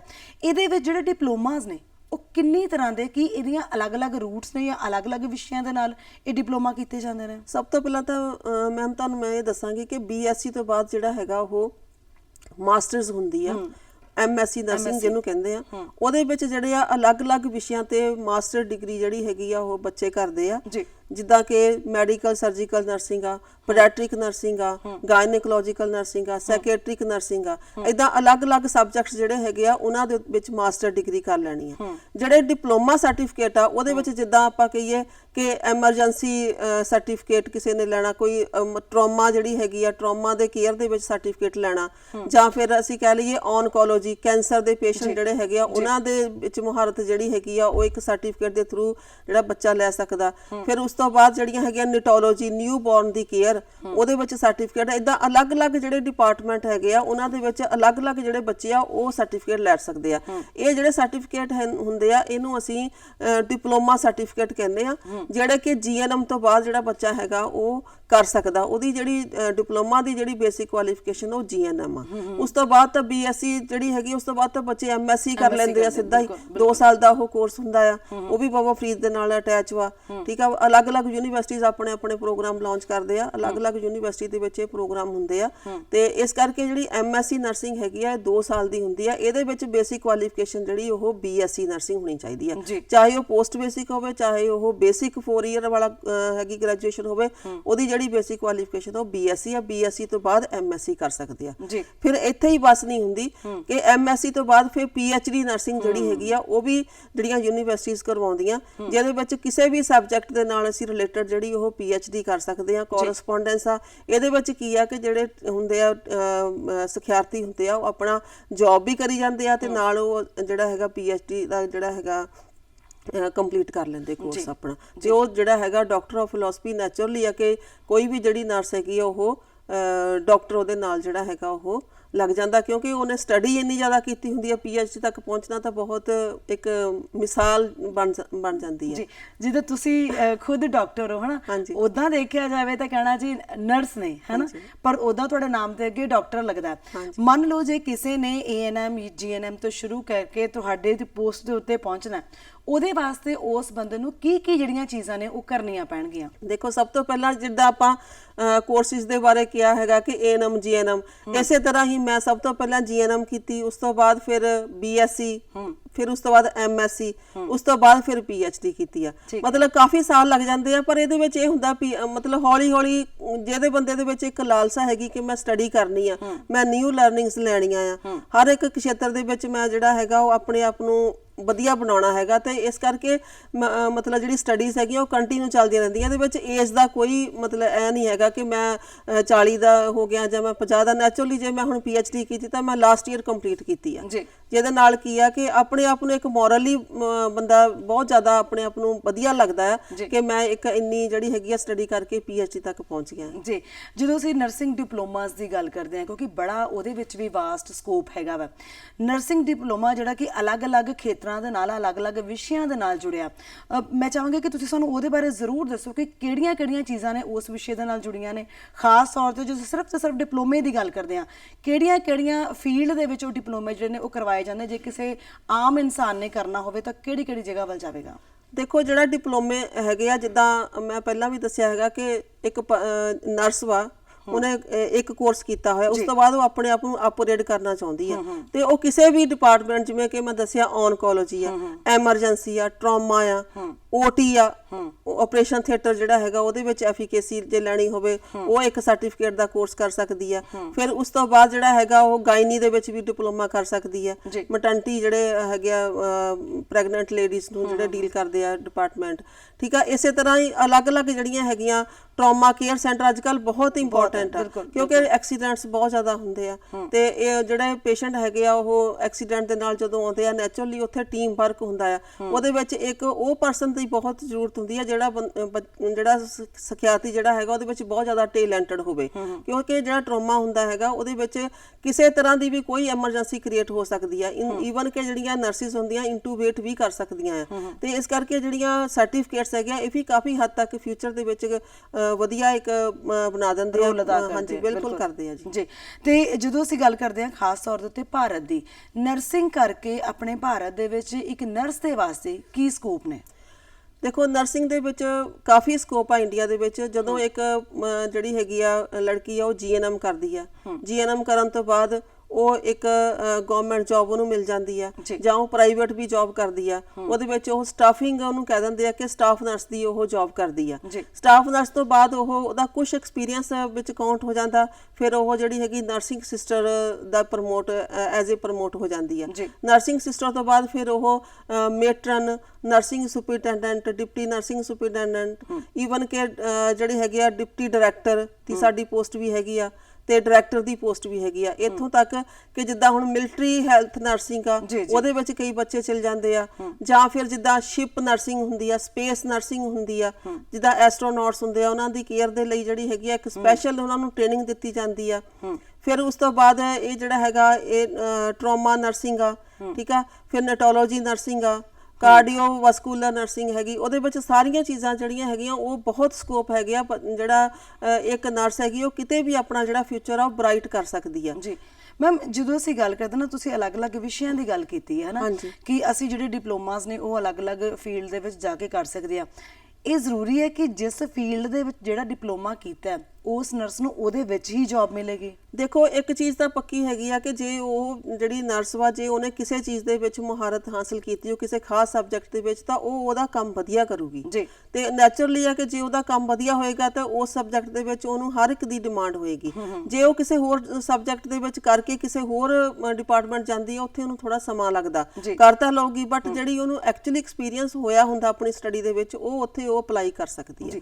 ਅੱਛਾ ਡਾਕਟਰ ਸਾਹਿਬ, ਇੱਕ ਚੀਜ਼ ਅਸੀਂ ਗੱਲ ਕਰਦੇ ਹਾਂ ਅਕਸਰ ਹੋਮ ਨਰਸਿੰਗ, ਕਿ ਉਹ ਇਸੇ ਹੀ ਵਿਸ਼ੇ ਦੇ ਨਾਲ ਸੰਬੰਧਿਤ ਜੁੜੀ ਹੋਈ ਹੈ? ਹੋਮ ਨਰਸਿੰਗ ਇੱਕ ਅਲੱਗ ਵਿਸ਼ਾ ਹੈਗਾ ਆ ਜਿਹਦੇ ਵਿੱਚ ਇੱਕ ਜਿਹੜਾ ਕੇਅਰ ਟੇਕਰ ਦੀ ਉਹਦੇ ਵਿੱਚ ਦੱਸਦੇ ਆ। ਸਾਡੀ ਜਿਹੜੀ ਨਰਸਿੰਗ ਉਹਦੇ ਵਿੱਚ ਬਹੁਤ ਜ਼ਿਆਦਾ ਵਾਸਟ ਸਿਲੇਬਸ ਹੁੰਦਾ।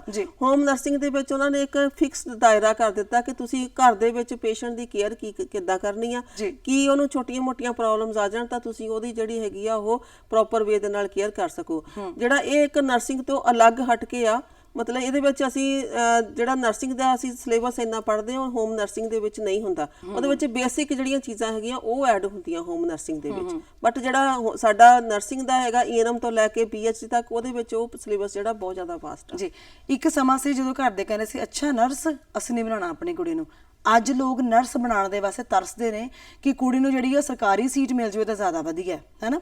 ਸੋ ਜਦੋਂ ਅਸੀਂ ਗੱਲ ਕਰਦੇ ਹਾਂ ਵਿਦੇਸ਼ਾਂ ਦੀ, ਅੱਜ ਇਹ ਇੱਕ ਮੰਦਭਾਗੀ ਗੱਲ ਕਹਿ ਲਈ ਅਸੀਂ ਕਿ ਕੁੜੀਆਂ ਜਿਹੜੀਆਂ ਨੇ ਉਹ ਕਹਿੰਦੀਆਂ ਨੇ ਕਿ ਅਸੀਂ ਜੀ ਨਰਸਿੰਗ ਕਰਕੇ ਬਾਹਰ ਹੀ ਜਾਣਾ, ਅਸੀਂ ਇੱਥੇ ਨਹੀਂ ਰਹਿਣਾ। ਕਾਰਨ ਕੀ ਹੈ ਇਹਦੇ ਪਿੱਛੇ? ਦੇਖੋ ਇਹਦੇ ਪਿੱਛੇ ਬਹੁਤ ਵੱਡਾ ਕਾਰਨ ਆ। ਜਦੋਂ ਤਾਂ ਪਹਿਲੀ ਗੱਲ ਤਾਂ ਇਹ ਆ ਕਿ ਅੱਜ ਉਹ ਸਮਾਂ ਨਿਕਲ ਗਿਆ ਹੈਗਾ ਕਿ ਪੇਰੈਂਟਸ ਇਹ ਕਹਿਣ ਕਿ ਅਸੀਂ ਆਪਣੀ ਕੁੜੀ ਨੂੰ ਨਰਸ ਨਹੀਂ ਬਣਾਉਣਾ। ਹੁਣ ਤਾਂ ਮਤਲਬ ਜਿੱਦਾਂ ਹੁਣ ਅਸੀਂ ਕਾਉਂਸਲਿੰਗ ਕਰਦੇ ਆ, ਬੱਚਿਆਂ ਦੇ ਨਾਮ ਆ ਜਾਂਦੇ ਮੈਰਿਟ ਦੇ ਵਿੱਚ, ਜਿਹਨਾਂ ਬੱਚਿਆਂ ਦੇ ਨਹੀਂ ਆਉਂਦੇ ਉਹ ਰੋ ਕੇ ਜਾਂਦੇ ਆ ਕਿ ਸਾਨੂੰ ਐਡਮਿਸ਼ਨ ਹੋਣੀ ਚਾਹੀਦੀ ਸੀਗੀ। ਉਹ ਇਸ ਕਰਕੇ ਕਿ ਇੱਕ ਤਾਂ ਨਰਸਿੰਗ ਜਿਹੜਾ ਸਾਡਾ ਇੱਕ ਇਹ ਹੈਗਾ ਕਿੱਤਾ ਆ, ਇਹਦੇ ਵਿੱਚ ਜਿੱਦਾਂ ਹੀ ਅਸੀਂ ਟ੍ਰੇਨਿੰਗ ਕਰਕੇ ਨਿਕਲਦੇ ਅਸੀਂ ਕਿਤੇ ਨਾ ਕਿਤੇ ਸਾਡੀ ਐਡਜਸਟਮੈਂਟ ਹੋ ਜਾਂਦੀ ਹੈ, ਜਾਂ ਪ੍ਰਾਈਵੇਟ ਕਾਰਪੋਰੇਟ ਹਸਪੀਟਲਸ ਹੋਣ ਜਾਂ ਫਿਰ ਗਵਰਨਮੈਂਟ ਜੌਬ ਜਿਹੜੀ ਹੈਗੀ ਉਹ ਮਿਲ ਜਾਂਦੀ ਆ। ਪਰ ਜਿਹੜੇ ਬੱਚੇ ਜਿਹੜੇ ਨਰਸਿੰਗ ਜਿਹੜੀ ਕਰਦੇ ਆ ਇਸ ਕਰਕੇ ਵੀ ਕਰਦੇ ਆ ਕਿ ਅਸੀਂ ਅਬਰੋਡ ਜਾਈਏ, ਕਿਉਂਕਿ ਜੋ ਸਾਡੀਆਂ ਪੋਜੀਸ਼ਨਸ ਇਸ ਸਾਡੇ ਇੰਡੀਆ ਦੇ ਵਿੱਚ ਆ ਉਹ ਉਹਨਾਂ ਤੋਂ ਕਿਤੇ ਵੱਧ ਵਧੀਆ ਜਿਹੜਾ ਅਬਰੋਡ ਦੇ ਵਿੱਚ ਉਹਨਾਂ ਨੂੰ ਅਪਰਚੁਨਿਟੀਜ਼ ਮਿਲਦੀਆਂ। ਹੁਣ ਇੱਥੇ ਜਿਹੜਾ ਇੱਕ ਬੱਚਾ 4 ਸਾਲ ਦੀ ਟ੍ਰੇਨਿੰਗ ਆਪਣੇ ਡਿਗਰੀ ਕਰਦਾ, BSc ਲਾ ਲਓ, ਉਹਦੇ ਵਿੱਚ ਉਹਨੇ ਘੱਟ ਤੋਂ ਘੱਟ ਵੀ ਉਹਦਾ ਜਿਹੜਾ ਹੈਗਾ 5-6 ਲੱਖ ਰੁਪਈਆ ਖਰਚ ਹੁੰਦਾ ਤੇ ਪਰ ਜਦੋਂ ਉਹ ਟ੍ਰੇਨਿੰਗ ਕਰਕੇ ਬਾਹਰ ਨਿਕਲਦਾ ਤੇ ਉਹਨੂੰ ਇੱਕ 5-6 ਹਜ਼ਾਰ ਦੀ ਜਾਂ 7 ਹਜ਼ਾਰ ਦੀ ਵੱਧ ਤੋਂ ਵੱਧ ਜਿਹੜੀ ਜੌਬ ਪ੍ਰੋਵਾਈਡ ਹੁੰਦੀ ਹੈ। ਤੇ ਇਹਦੇ ਜਿਹੜਾ ਹੈਗਾ ਕੰਪੈਰੀਜ਼ਨ ਦੇ ਵਿੱਚ ਜਿਹੜੇ ਹੈਗੇ ਆ ਅਬਰੋਡ ਵਾਲੇ ਉਹਨਾਂ ਦੇ ਉੱਥੇ ਜਾ ਕੇ ਉਹਨਾਂ ਨੇ ਜ਼ਰੂਰ ਸਟਰਗਲ ਕਰਨਾ ਪੈਂਦਾ, ਮਿਹਨਤ ਕਰਨੀ ਪੈਂਦੀ, ਉੱਥੇ 20 ਟੈਸਟ ਕਲੀਅਰ ਕਰਨੇ ਪੈਂਦੇ, ਉੱਥੇ ਦੀ ਲੈਂਗੁਏਜ ਜਿਹੜੀ ਹੈਗੀ ਉਹ ਉਹਨਾਂ ਨੂੰ ਕਰਨੀ ਪੈਂਦੀ ਆ। ਪਰ ਉੱਥੇ ਜਿਹੜੇ ਆ ਆਰਟਸ ਦੇ ਅਕੋਰਡਿੰਗ ਪੈਸੇ ਮਿਲਦੇ ਆ, ਉਹਨਾਂ ਦੇ ਨਾਲ ਕੀ ਉਹਨਾਂ ਦੀਆਂ ਨੀਡਸ ਪ੍ਰੋਪਰ ਫੁੱਲਫਿਲ ਹੋ ਜਾਂਦੀਆਂ, ਆਪਣੇ ਉਹ ਪੇਰੈਂਟਸ ਨੂੰ ਵੀ ਬੁਲਾ ਲੈਂਦੇ ਆ। ਪਰ ਇਹ ਜਿਹੜਾ ਹੈਗਾ ਜੇ ਸਾਡੇ ਮਤਲਬ ਇੱਥੇ ਪੰਜਾਬ ਦੇ ਵਿੱਚ ਜਾਂ ਇੰਡੀਆ ਦੇ ਵਿੱਚ ਥੋੜਾ ਜਿਹਾ ਇੰਪਰੂਵ ਹੋ ਜਾਵੇ ਇਨਫਰਾਸਟ੍ਰਕਚਰ ਸਾਰਾ ਜਿਹੜਾ ਨਰਸਿੰਗ ਦਾ, ਤੇ ਮੈਨੂੰ ਨਹੀਂ ਲੱਗਦਾ ਕਿ ਕੋਈ ਜਿਹੜੇ ਬੱਚੇ ਹੈਗੇ ਆਪਣੇ ਪੇਰੈਂਟਸ ਨੂੰ ਛੱਡ ਕੇ ਇੰਨੀ ਦੂਰ 7 ਸਮੁੰਦਰੋਂ ਪਾਰ ਜਿੱਦਾਂ ਆਪਾਂ ਕਹਿ ਦਿੰਦੇ ਆ ਕਿ ਜਾਣਾ ਬਹੁਤ ਔਖਾ ਹੈ, ਉੱਥੇ ਜਾ ਕੇ ਵੀ ਕੋਈ ਏਦਾਂ ਨਹੀਂ ਹੈਗਾ, ਬਹੁਤ ਈਜ਼ੀ ਜੌਬ ਨਹੀਂ ਹੈ, ਬਹੁਤ ਕੁਝ ਕਰਨਾ ਪੈਂਦਾ। ਅੱਛਾ ਡਾਕਟਰ ਸਾਹਿਬ, ਤੁਸੀਂ ਹੁਣੇ ਜ਼ਿਕਰ ਕੀਤਾ ਕਿ ਉੱਥੇ ਜਾ ਕੇ ਵੀ ਇੱਕ ਟੈਸਟ ਦੇਣਾ ਪੈਂਦਾ। ਉਹ ਟੈਸਟ ਜਿਹੜਾ ਵਾ ਜਦੋਂ ਅਸੀਂ ਇੱਥੋਂ ਪੜ੍ਹ ਕੇ ਜਾਂਦੇ ਆ ਉਦੋਂ ਦੇਣਾ ਜ਼ਿਆਦਾ ਜ਼ਰੂਰੀ ਮੰਨਿਆ ਜਾਂਦਾ। ਕੋਈ ਏਦਾਂ ਹੈ ਕਿ ਕੋਈ ਪ੍ਰੋਵੀਜ਼ਨ ਏਦਾਂ ਦੀ ਹੋਵੇ ਕਿ ਇੱਥੋਂ ਵੀ ਟੈਸਟ ਕਲੀਅਰ ਕਰਕੇ ਦਿੱਤਾ ਜਾ ਸਕਦਾ? ਤੇ ਫਿਰ ਪ੍ਰੋਵੀਜ਼ਨ ਹੈ ਜੀ, ਉੱਥੇ ਦੀਆਂ ਯੂਨੀਵਰਸਿਟੀਜ਼ ਦੇ ਨਾਲ ਜਿਹੜੇ ਬੱਚੇ ਆ ਕੰਟੈਕਟ ਕਰ ਲੈਂਦੇ ਆ, ਜਿਹੜਾ ਉੱਥੇ ਜਾ ਕੇ ਟੈਸਟ ਦੇਣਾ ਉਹ ਇੱਧਰ ਹੀ ਕੰਪਲੀਟ ਕਰਕੇ ਜਾਂਦੇ ਆ। ਉਹ ਟੈਸਟ ਦਾ ਨਾਮ ਹਾਂਜੀ, ਉਹ ਅਲੱਗ-ਅਲੱਗ ਕੰਟਰੀ ਦੇ ਵਿੱਚ, ਜਿੱਦਾਂ ਕਿ US ਹੈਗਾ ਉਹਦੇ ਵਿੱਚ CGFN ਦਾ ਟੈਸਟ ਦਾ ਨਾਮ ਆ, ਉਹ ਕਲੀਅਰ ਕਰਕੇ ਜਾਣਾ ਪੈਂਦਾ। ਜਿੱਦਾਂ ਹੁਣ ਕੈਨੇਡਾ ਹੈਗਾ ਉਹਦੇ ਵਿੱਚ ਉਹਨਾਂ ਨੂੰ ਜਿਹੜਾ NCLEX ਦਾ ਟੈਸਟ ਜਿਹੜਾ ਹੈਗਾ ਉਹ ਕਲੀਅਰ ਕਰਕੇ ਜਾਣਾ ਪੈਂਦਾ। ਜੇ ਇੱਧਰ ਨਹੀਂ ਕਰਦੇ ਹੈਗੇ ਤਾਂ ਉਹ ਉੱਧਰ ਜਾ ਕੇ ਆਪਣੀ ਜਿਹੜੇ ਨਾਲ ਕੋਈ ਹੋਰ ਜੌਬ ਕਰ ਲੈਣ, ਨਾਲ ਟੈਸਟ ਕਲੀਅਰ ਕਰ ਲੈਣ। ਉਸ ਤੋਂ ਬਾਅਦ ਉਹਨਾਂ ਨੂੰ ਰਜਿਸਟਰਡ ਨਰਸ ਦਾ ਜਿਹੜਾ ਹੈਗਾ ਉਹ ਸਰਟੀਫਿਕੇਟ ਮਿਲਦਾ ਹੈ, ਤੇ ਉਹ ਰਜਿਸਟਰਡ ਨਰਸ ਤੋਂ ਬਾਅਦ ਫਿਰ ਉਹ ਜਿਹੜਾ ਫੋਰਨ ਕੰਟਰੀ ਦੇ ਵਿੱਚ ਆਪਣੀਆਂ ਜਿਹੜੀਆਂ ਜੌਬਸ ਆ ਉਹ ਕਰ ਸਕਦੇ। ਜਦੋਂ ਅਸੀਂ ਆਪਣੇ ਇੰਡੀਆ ਦੀ ਗੱਲ ਕਰਦੇ ਹਾਂ, ਭਾਰਤ ਦੀ ਗੱਲ ਕਰਦੇ, ਖਾਸ ਤੌਰ ਤੇ ਪੰਜਾਬ ਦੀ ਲੈ ਲੈਂਦੇ ਆ, ਕਿੰਨੇ ਕੁ ਨਰਸਿੰਗ ਸਕੂਲ ਨੇ ਇਸ ਵੇਲੇ ਪੰਜਾਬ ਦੇ ਵਿੱਚ ਜਿੱਥੇ ਮਤਲਬ ਕੁੜੀਆਂ ਨੂੰ ਖਾਸ ਤੌਰ ਤੇ ਨਰਸਿੰਗ ਦੀ ਟ੍ਰੇਨਿੰਗ ਦਿੱਤੀ ਜਾਂਦੀ ਹੈ? ਦੇਖੋ ਪੰਜਾਬ ਦੇ ਵਿੱਚ ਗਵਰਨਮੈਂਟ ਦੇ ਤਾਂ ਤੁਹਾਨੂੰ ਦੱਸਿਆ ਹੈਗਾ, ਜਿਹੜੇ ਨਰਸਿੰਗ ਕਾਲਜ ਆ ਉਹ 3 ਵਾ, ਜਿਹੜੇ GNM ਦੇ ਹੈਗੇ ਉਹ 7 ਆ, ANM ਦੇ ਜਿਹੜੇ ਹੈਗੇ ਉਹ 5 ਵਾ, ਤੇ ਉਸ ਤੋਂ ਬਾਅਦ ਜਿਹੜੇ ਪ੍ਰਾਈਵੇਟ ਹੈਗੇ ਆ ਅਦਾਰੇ ਉਹ ਤਾਂ ਬਹੁਤ ਜ਼ਿਆਦਾ ਆ। ਮੈਨੂੰ ਲੱਗਦਾ ਕਿ ਤਕਰੀਬਨ 250-300 ਦੇ ਕਰੀਬ ਜਿਹੜੇ ਹੈਗੇ ਆ ਉਹ ਮਤਲਬ ਸਕੂਲ ਖੋਲੇ ਹੋਏ ਆ। ਉਹਨਾਂ ਦੇ ਵਿੱਚ ਬੱਚੇ ਜਿਹੜੇ ਹੈਗੇ ਆ ਉਹ ਸਾਰੇ ਕਰਦੇ ਆਪਣੇ ਕੋਰਸਿਸ। ਉਹ ਇਹ ਸਾਰੇ ਜਿਹੜੇ ਜਿੰਨੇ ਵੀ ਇੰਸਟੀਚਿਊਟ ਹੁੰਦੇ ਹੈਗੇ ਆ ਸਾਰੇ PNRC ਜਿਹੜੀ ਸਾਡੀ ਪੰਜਾਬ ਨਰਸ ਰਜਿਸਟ੍ਰੇਸ਼ਨ ਕਾਉਂਸਲ ਆ ਉਹਦੇ ਤੋਂ ਮਾਨਤਾ ਮਿਲੀ ਹੁੰਦੀ ਆ। ਭਾਵੇਂ ਬੱਚਾ ਗਵਰਨਮੈਂਟ 'ਚ ਕਰੇ ਭਾਵੇਂ ਪ੍ਰਾਈਵੇਟ 'ਚ ਕਰੇ, ਸਰਟੀਫਿਕੇਟ ਉਹਨਾਂ ਨੂੰ ਉੱਥੋਂ ਹੀ ਮਿਲਣਾ PNRC। ਜਦੋਂ ਅਸੀਂ ਬੇਸਿਕ ਕੋਰਸ ਦੀ ਗੱਲ ਕਰਦੇ ਹਾਂ ਤੇ ਉਸ ਕੋਰਸ ਦੀ ਇੱਕ ਫੀਸ ਜਿਹੜੀ ਹੈ ਉਹ ਕਿੰਨੀ ਕੁ ਬਣ ਜਾਂਦੀ ਹੈ? ਦੇਖੋ ਅਲੱਗ-ਅਲੱਗ ਡਿਪਲੋਮੇ ਤੇ ਡਿਗਰੀ ਦੀ ਅਲੱਗ-ਅਲੱਗ ਆ। ਹੁਣ ANM ਦੀ ਜੇ ਆਪਾਂ ਗੱਲ ਕਰੀਏ ਤਾਂ ANM ਦੀ ਜਿਹੜੀ ਗਵਰਨਮੈਂਟ ਦੀ ਫੀਸ ਆ ਉਹ 7000 ਰੁਪਇਆ। SC ਪਲੱਸ ਜਿਹੜੇ ਓਪਨ ਦੇ ਬੱਚੇ ਸਾਰਿਆਂ ਲਈ ਸੇਮ ਆ। ਜਿਹੜਾ GNM ਹੈਗਾ ਉਹਦੇ ਵਿੱਚ ਗਵਰਨਮੈਂਟ ਦੀ 35000 ਰੁਪਇਆ ਫੀਸ ਆ। ਜਿਹੜਾ BSc ਹੈਗੀ ਉਹਦੇ ਵਿੱਚ 40500 ਰੁਪਇਆ ਫੀਸ ਆ। ਬਾਕੀ ਜਿਹੜੇ ਪ੍ਰਾਈਵੇਟ ਹੈਗੇ ਉਹਨਾਂ ਦੀਆਂ ਥੋੜੇ ਅਲੱਗ-ਅਲੱਗ ਹੈਗੇ ਇੰਫਰਾਸਟ੍ਰਕਚਰ ਉਹਨਾਂ ਦੇ ਜਿਹੜੇ ਹੈਗੇ ਗਵਰਨਮੈਂਟ ਨੇ ਕੀਤੇ ਹੋਏ ਆ ਸੈੱਟ, ਉਹਨਾਂ ਦੇ ਅਕੋਰਡਿੰਗ ਲੈਂਦੇ ਆ।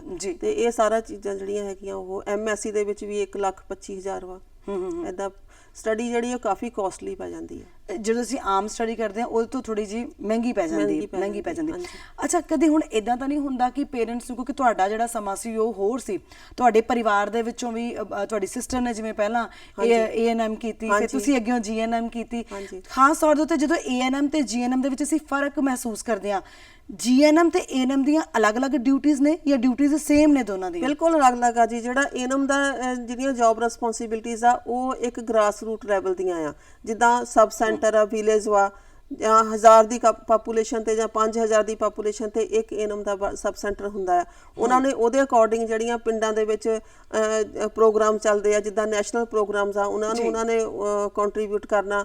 ਫਿਰ ਜਿੱਦਾਂ ਇਮਿਊਨਾਈਜੇਸ਼ਨ ਬੱਚਿਆਂ ਦਾ 0 ਤੋਂ 5 ਸਾਲ ਦੇ ਬੱਚੇ, ਉਹਨਾਂ ਦੀਆਂ ਇਮਿਊਨਾਈਜੇਸ਼ਨ ਜਿਹੜੀਆਂ ਉਹਨਾਂ ਨੇ ਪ੍ਰੋਪਰ ਦੇਖਣਾ। ਫਿਰ ਜਿਹੜੀਆਂ ਪ੍ਰੈਗਨੈਂਟ ਲੇਡੀਜ਼ ਆ, ਫਿਰ ਉਹਨਾਂ ਦਾ ਫੈਮਿਲੀ ਪਲਾਨਿੰਗ ਜਿਹੜਾ ਉਹ ਸਾਰਾ ਕੁਝ ਜਿਹੜਾ ਹੈਗਾ ਉਹ ANM ਦਾ ਹੈ। ਬਟ ਜਿਹੜਾ GNM ਦਾ ਹੈਗਾ ਉਹਨਾਂ ਦਾ ਹਸਪੀਟਲ ਲੈਵਲ ਤੇ ਕੇਅਰ ਆ ਜਾਂਦੀ ਹੈ। ਜਿਹੜਾ ਹਸਪੀਟਲ 'ਚ ਡਿਊਟੀਆਂ ਕਰਦੇ, ਸ਼ਿਫਟਿੰਗ ਡਿਊਟੀਆਂ ਹੁੰਦੀਆਂ, ਮਾਰਨਿੰਗ, ਈਵਨਿੰਗ, ਨਾਈਟ, ਤੇ ਉਸ ਤੋਂ ਬਾਅਦ ਜਿਹੜਾ ਹੈਗਾ ਸਾਰਾ ਉਹਨਾਂ ਨੇ ਪੇਸ਼ੈਂਟ ਦੀ ਜਿਹੜੀ ਆ, ਜਿਵੇਂ ਮੈਂ ਦੱਸਿਆ ਕਿ ਐਡਮਿਸ਼ਨ ਤੋਂ ਲੈ ਕੇ ਡਿਸਚਾਰਜ ਤੱਕ ਸਾਰੀ ਰਿਸਪੌਂਸਿਬਿਲਟੀ ਜਿਹੜੀ ਉਹ GNM ਦੇ ਕੋਰਸ ਵਾਲੀਆਂ ਕੁੜੀਆਂ ਦੀ ਹੁੰਦੀਆਂ। ਇੱਕ ਨਾ ਜਦੋਂ ਅਸੀਂ ਹਸਪੀਟਲ 'ਚ ਜਾਂਦੇ ਨਾ, ਬੜੇ ਤਰ੍ਹਾਂ ਦੀਆਂ ਡਰੈਸਿਸ ਹੁੰਦੀਆਂ, ਕਿਸੇ ਦੀ ਸਕਿਨ ਕਲਰ ਦੀ ਹੁੰਦੀ ਹੈ, ਕਿਸੇ ਦੀ ਨੀਲੀ ਹੁੰਦੀ ਹੈ, ਕਿਸੇ ਦੀ ਹਰੀ ਹੁੰਦੀ ਹੈ, ਕਿਸੇ ਦੀ ਚਿੱਟੀ ਹੁੰਦੀ ਹੈ। ਇਹ ਡਰੈਸਿਸ ਦਾ ਕੀ ਰੋਲ ਹੈ? ਕਿ ਇਹ ਅਲੱਗ-ਅਲੱਗ ਕਾਲਜਿਸ ਦੇ ਹਿਸਾਬ ਨਾਲ ਹੈ ਜਾਂ ਫਿਰ ਜਿਹੜਾ ਅਲੱਗ-ਅਲੱਗ ਕੋਰਸ ਕਰਦੇ ਆ ਉਹਦੇ ਹਿਸਾਬ ਨਾਲ ਹੈ? ਬਿਲਕੁਲ, ਜਿਹੜੀ ਸਾਡੀ ਯੂਨੀਫਾਰਮ ਆ ਇਹ ਸਾਡੇ ਲਈ ਬਹੁਤ ਜ਼ਿਆਦਾ ਇੱਕ ਡਿਗਨਟੀ ਆ। ਸਭ ਤੋਂ ਪਹਿਲਾਂ ਜਦੋਂ ਸ਼ੁਰੂਆਤ ਹੋਈ ਸੀ ਨਰਸਿੰਗ ਦੀ ਤਾਂ ਉਦੋਂ ਸਕਰਟ ਕੈਪ ਹੁੰਦੀ ਸੀ, ਵਾਈਟ ਕਲਰ ਦੀ ਹੁੰਦੀ ਸੀ, ਬਹੁਤ ਸੁੰਦਰ ਮਤਲਬ ਨਰਸਿਸ ਜਿਹੜੀਆਂ ਉਹ ਲੱਗਦੀਆਂ ਹੁੰਦੀਆਂ ਸੀ। ਉਸ ਤੋਂ ਬਾਅਦ ਥੋੜਾ ਟ੍ਰੈਂਡ ਚੇਂਜ ਹੋ ਗਿਆ ਤੇ ਜਿਹੜਾ ਆਮ ਸੂਟ ਜਿਹੜਾ ਹੈਗਾ ਉਹਦਾ, ਬਟ ਜਿਹੜੀ ਹੈਗੀ ਆ ਏਐਨਐਮ ਦੀ ਜਿਹੜੀ ਯੂਨੀਫਾਰਮ ਹੁੰਦੀ ਆ ਆਲਵੇਜ਼ ਸਕਿਨ ਕਲਰ ਦੀ ਹੁੰਦੀ ਆ ਤੇ ਜਿਹੜੀਆਂ ਬਾਕੀ ਜਿਹੜੀਆਂ ਯੂਨੀਫਾਰਮਸ ਹੁੰਦੀਆਂ ਉਹ ਅਲੱਗ-ਅਲੱਗ ਕਾਲਜਸ ਨੇ ਆਪਣੇ ਕੋਡ ਦੇ ਅਨੁਸਾਰ ਰੱਖੀਆਂ ਹੁੰਦੀਆਂ ਤੇ ਉਹਨਾਂ ਦੇ ਅਕੋਰਡਿੰਗ ਹੀ ਉਹ ਆਪਣਾ ਸੈਟਅਪ ਕਰ ਲੈਂਦੇ ਆ, ਸਟੈਂਡਰਡ ਮੇਨਟੇਨ ਕਰ ਲੈਂਦੇ ਆ। ਪਰ ਜਿਹੜੀ ਯੂਨੀਫਾਰਮ ਆ ਬਹੁਤ ਜ਼ਰੂਰੀ ਆ ਸਾਡੇ ਲਈ, ਕਿਉਂਕਿ ਵਿਦਆਊਟ ਯੂਨੀਫਾਰਮ ਜਿਹੜੀ ਸਾਡੀ ਡਿਗਨਿਟੀ ਜਿਹੜੀ ਉਹ ਨਹੀਂ ਰਹਿੰਦੀ। ਇਸ ਕਰਕੇ ਅਸੀਂ ਆਪਣੀ ਜਿਹੜੀ ਡਿਗਨਿਟੀ ਨੂੰ ਮੇਨਟੇਨ ਕਰਨ ਵਾਸਤੇ ਯੂਨੀਫਾਰਮ ਪ੍ਰੋਪਰ ਕਰਦੇ ਆ, ਜਿਵੇਂ ਕਿ ਜੂੜਾ ਬਣਾਉਣਾ, ਪ੍ਰੋਪਰ ਵਾਲ ਕੋਈ ਸਿੰਪਲ ਬਣਾਉਣੇ ਆ, ਕੋਈ ਇਦਾਂ ਹੇਅਰ ਸਟਾਈਲ ਨਹੀਂ ਬਣਾਉਣੇ, ਕੋਈ ਨੋਹਾਂ ਤੇ ਕੁਝ ਨਹੀਂ ਲਾਉਣਾ, ਔਰਨਾਮੈਂਟਸ ਕੋਈ ਨਹੀਂ ਪਾਉਣੇ, ਸਿੰਪਲ। ਮਤਲਬ ਇੱਕ ਨਰਸ ਜਿਹੜੀ ਇੱਕ ਪੇਸ਼ੈਂਟ ਦੇ ਕੋਲ ਜਦੋਂ ਜਾਊਗੀ ਉਹ ਸਿੰਪਲ ਵੇ ਦੇ ਨਾਲ ਜਾਊਗੀ, ਐਦਾਂ ਨਹੀਂ ਆ ਕਿ ਬਹੁਤ ਜ਼ਿਆਦਾ ਆਪਣੇ ਆਪ ਨੂੰ ਬਹੁਤ ਹਾਈ ਫਾਈ ਜਿਹਾ ਬਣਾ ਕੇ ਜਾਵੇ। ਪੇਸ਼ੈਂਟ ਤਾਂ ਆਲਰੇਡੀ ਬੜਾ ਪਰੇਸ਼ਾਨ ਹੁੰਦਾ ਤੇ ਇਸ ਕਰਕੇ ਅਸੀਂ ਉਹਦੇ ਨਾਲ ਉਦਾਂ ਦਾ ਹੀ ਮਤਲਬ ਬਿਹੇਵ ਜਿਹੜਾ ਹੈਗਾ ਲੈ ਕੇ ਜਾਣਾ ਤਾਂ ਕਿ ਪੇਸ਼ੈਂਟ ਨੂੰ ਕੰਫਰਟ ਮਹਿਸੂਸ ਹੋਵੇ। ਮੈਮ ਜਦੋਂ ਅਸੀਂ ਉਸ ਸਮੇਂ ਦੀ ਗੱਲ ਕਰਦੇ ਆ ਨਾ, ਜਦੋਂ ਤੁਸੀਂ ਮਤਲਬ ਜੀਐਨਐਮ ਕੀਤੀ ਹੋਵੇਗੀ ਜਾਂ ਤੁਹਾਡੀ ਭੈਣ ਨੇ ਏਐਨਐਮ ਕੀਤੀ ਸੀ, ਤੁਸੀਂ ਮੈਨੂੰ ਜਿਵੇਂ ਪਹਿਲਾਂ ਵੀ ਦੱਸਿਆ, ਉਹ ਸਮਾਂ ਤੇ ਅੱਜ ਦਾ ਸਮਾਂ ਇਨਫਰਾਸਟ੍ਰਕਚਰ ਦੀ ਜਦੋਂ ਅਸੀਂ ਗੱਲ ਕਰਦੇ ਹਾਂ ਤਾਂ ਮੈਨੂੰ ਲੱਗਦਾ ਕਿ ਕਾਫੀ ਬਦਲਾਅ ਆ ਚੁੱਕਾ ਹੈ। ਕੀ ਲੱਗਦਾ ਕਿ ਉਸ ਸਮੇਂ ਦੇ ਵਿੱਚ ਤੇ ਅੱਜ ਦੇ ਸਮੇਂ ਦੇ ਵਿੱਚ ਕੋਰਸਿਸ ਦੇ ਵਿੱਚ ਵੀ ਕਿਸੇ ਤਰ੍ਹਾਂ ਦਾ ਕੋਈ ਬਦਲਾਅ ਆਇਆ? ਦੇਖੋ, ਸਮੇਂ ਦੇ ਨਾਲ ਨਾਲ ਜਿਹੜਾ ਬਹੁਤ ਜ਼ਿਆਦਾ ਬਦਲਾਅ ਆਇਆ। ਪਹਿਲਾਂ ਜਿਹੜਾ ਸੀਗਾ ਬਹੁਤ, ਹੁਣ ਤਾਂ ਨੈਸ਼ਨਲ ਪ੍ਰੋਗਰਾਮਸ ਹੀ ਇੰਨੇ ਐਂਟਰ ਹੋ ਗਏ ਕਿ ਉਹਨਾਂ ਦੇ ਅਕੋਰਡਿੰਗ ਹੀ ਸਿਲੇਬਸ ਬਣਦੇ ਆ। ਤੇ ਜਦੋਂ ਫਸਟ ਜਦੋਂ ਜੀਐਨਐਮ ਸਟਾਰਟ ਹੋਈਆਂ ਉਦੋਂ ਬਹੁਤ ਘੱਟ ਸਿਲੇਬਸ ਹੁੰਦਾ ਸੀਗਾ ਤੇ ਹੁਣ ਉਸ ਤੋਂ ਬਾਅਦ ਜੀਐਨਐਮ ਆ, ਬੀਐਸਸੀ, ਉਹਦੇ ਵਿੱਚ ਅਲੱਗ-ਅਲੱਗ ਜਿਹੜੀਆਂ ਕਿੰਨੀਆਂ ਚੇਂਜਸ ਆਉਂਦੀਆਂ ਸਾਡੇ ਇਨਫਰਾਸਟ੍ਰਕਚਰ 'ਚ। ਹੈਲਥ ਦੀਆਂ ਪਾਲਿਸੀਜ਼ ਚੇਂਜ ਹੁੰਦੀਆਂ ਰਹਿੰਦੀਆਂ, ਸਟ੍ਰੈਟਜੀਜ਼ ਚੇਂਜ ਹੁੰਦੀਆਂ ਰਹਿੰਦੀਆਂ, ਉਹਦੇ ਅਕੋਰਡਿੰਗ ਸਿਲੇਬਸ ਵੀ ਚੇਂਜ ਹੁੰਦੇ ਰਹਿੰਦੇ ਆ ਤੇ ਇਸ ਕਰਕੇ ਬਹੁਤ ਜ਼ਿਆਦਾ ਹੁਣ ਪਹਿਲਾਂ ਨਾਲੋਂ ਬਹੁਤ ਡਿਫਰੈਂਟ ਸਿਲੇਬਸ ਆ ਤੇ ਵਾਸਟ ਵੀ ਆ ਨਾਲ। ਤੇ ਟ੍ਰੇਨਿੰਗ ਦੀ ਜਦੋਂ ਅਸੀਂ ਗੱਲ ਕਰਦੇ ਹਾਂ ਤੇ ਉਸ ਤੋਂ ਲੈ ਕੇ ਹੁਣ ਤੱਕ ਦੇ ਏਐਨਐਮ ਜੀਐਨਐਮ ਕਰਨ ਤੋਂ ਬਾਅਦ ਕੁਝ ਟ੍ਰੇਨਿੰਗ ਵੀ ਅਲੱਗ ਤਰ੍ਹਾਂ ਦੀ ਹੋਈ ਹੈ? ਟ੍ਰੇਨਿੰਗ ਤਾਂ ਆਲਮੋਸਟ ਪੇਸ਼ੈਂਟ ਤਾਂ ਸੇਮ ਰਹਿਣੇ ਆ, ਉਹਦੇ ਵਿੱਚ ਜਿਹੜਾ ਨਰਸਿੰਗ ਕੇਅਰ ਦਾ ਇੱਕ ਮੈਥਡ ਆ ਉਹ ਅਲੱਗ ਹੋ ਜਾਂਦਾ। ਪਹਿਲਾਂ ਪੇਸ਼ੈਂਟ ਜਿੱਦਾਂ ਡਾਕਟਰ ਨੇ ਮੈਡੀਸਨ ਦਿੱਤੀ ਆ, ਹਾਂ ਦੇਤੀ, ਠੀਕ ਆ। ਹੁਣ ਜਿਹੜਾ ਹੈਗਾ ਉਹਦੀ ਰੈਸ਼ਨਲ ਦੇਖਣੇ ਪੈਂਦੇ ਆ, ਉਹਦਾ ਸਾਇੰਟੀਫਿਕ ਪ੍ਰਿੰਸੀਪਲ ਜਿਹੜਾ ਨਰਸਿਸ ਨੂੰ ਸਮਝਾਇਆ ਜਾਂਦਾ ਕਿ ਤੁਸੀਂ ਕਿਸ ਸਾਇੰਟੀਫਿਕ ਪ੍ਰਿੰਸੀਪਲ ਦੇ ਅੰਡਰ ਉਸ ਪੇਸ਼ੈਂਟ ਦੀ ਕੇਅਰ ਕਰਦੇ ਪਏ ਆ, ਉਹਦੇ ਅੰਡਰ ਰੀਜ਼ਨ ਕੀ ਹੈਗਾ ਆ, ਵਾਈ ਤੁਸੀਂ ਇਹ ਜਿਹੜੀ ਕੇਅਰ ਹੈਗੀ ਆ ਕਿਉਂ ਕਰਦੇ ਪਏ ਆ।